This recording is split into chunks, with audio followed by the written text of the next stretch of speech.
Hello, I'm your host, Ryan Wynn. This podcast has been sponsored by Adidas.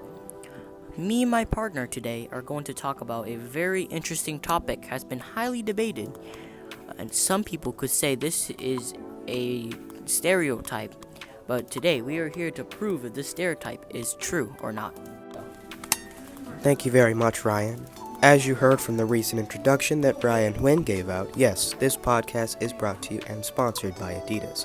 I am also your host and the partner that Ryan Wynn had also announced, Jamar Mays. Today we are going into this to talk about a deeply interesting and debated topic.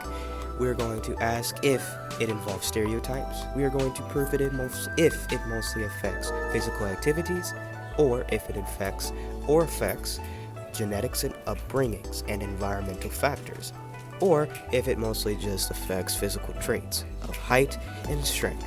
We are coming in here to talk about genetics and biology and to speak of the question and use all of these answers and our evidence to prove.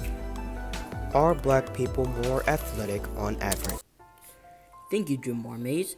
Let's get into more details of our podcast. Let's explore some people's point of data suggesting that race can impact their physical traits like height or strength. According to scientists from the National Institution of Health, black people may have physical advantages such as strength or speed due to genetic factors, which could link to their lifestyle and ancestors, the way they lived. Those genetics can pass on, and that's what makes people think that black people are faster or stronger. However, that's just a smaller picture from the big one. Really, black people are, yes, sometimes taller or stronger, but genetics or just being black doesn't mean that you'll be stronger or taller. This could also impact some ways in their genetics or their lifestyle. Alright, next part is for Jamar Mays. Thank you very much, Ryan.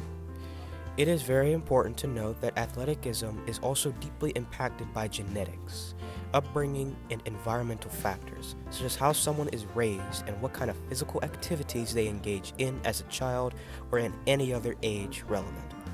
So while genetics can play a role in certain traits, athletic performances isn't determined by race simply alone or simply by itself. Thank you for tuning in. This has been a great discussion brought to you by Adidas.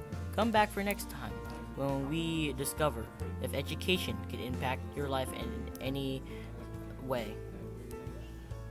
Thank you, Ryan. But the real question is, will there be a next time? Maybe, if Adidas sponsors us again. Right, Jamar? Maybe, possibly. We'll just have to see. Anyways, it's been a pleasure knowing and saying this debate to all of you and saying this podcast with all of you, sponsored by Adidas. I'm your host, Jamar Mays. And I'm your other host, Ryan Wynn. And we hope you have a good afternoon.